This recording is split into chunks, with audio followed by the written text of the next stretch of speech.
তোমরা কি জানো রোজা রাখার মূল উদ্দেশ্য কী? যদি না জেনে থাকো তাহলে শোনো। মহান আল্লাহ রোজা রাখার মূল উদ্দেশ্য কী তা বলেছেন সূরা বাকারার 183 নম্বর আয়াতে। তিনি বলেন, তোমাদের জন্য রোজা ফরজ করা হয়েছে যেমন করা হয়েছিল তোমাদের পূর্ববর্তীদের উপরও, যাতে তোমরা মুত্তাকি হতে পারো। তাহলে আমরা জানলাম রোজা রাখার মূল উদ্দেশ্য মুত্তাকি হওয়া। আর মুত্তাকি কাকে বলে? মুত্তাকি হলো যারা তাকওয়া অর্জন করে, তাদেরকে মুত্তাকি বলে। তাকওয়া কি? তাকওয়া হলো বেঁচে থাকা, ভয় করা, বিরত থাকা, নিজেকে সংশোধন করা, পরিশুদ্ধ করা ইত্যাদি।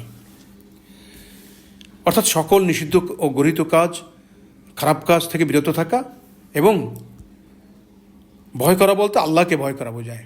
আর আল্লাহকে ভয় করা মানে কি? আল্লাহ যা যা করতে বলেছেন তা তা আমরা করব, আর যা যা নিষেধ করেছেন তা তা আমরা করব না। যেমন কি কি করতে বলেছেন? নামাজ, রোজা, হজ, জাকাত ইত্যাদি। আর নিষেধ করেছেন কি কি? চুরি, ডাকাতি, মিথ্যা বলা, খুন খারাপি, গীবত, হিংসা, বিদ্বেষ, আরও অনেক খারাপ কাজ আছে যেগুলো আমরা করব না। তাহলে আমরা যদি কেউ আল্লাহর একটা নির্দেশ মানবো আর একটা নির্দেশ মানবো না, তাহলে কি আল্লাহকে ভয় করা হবে? আমরা কি মুত্তাকি হব না।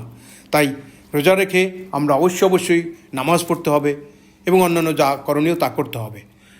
আর যেগুলো নিষিদ্ধ, মিথ্যা কথা বলা, সেসব আমরা এবং অন্যান্য মিথ্যা, সেগুলো আমরা করব না। তাহলে আমাদের রোজা সফল হবে। নিশ্চয়ই আশা করি তোমরা সবাই উপলব্ধি করতেছো, বুঝতে পেরেছো। আল্লাহ হাফেজ।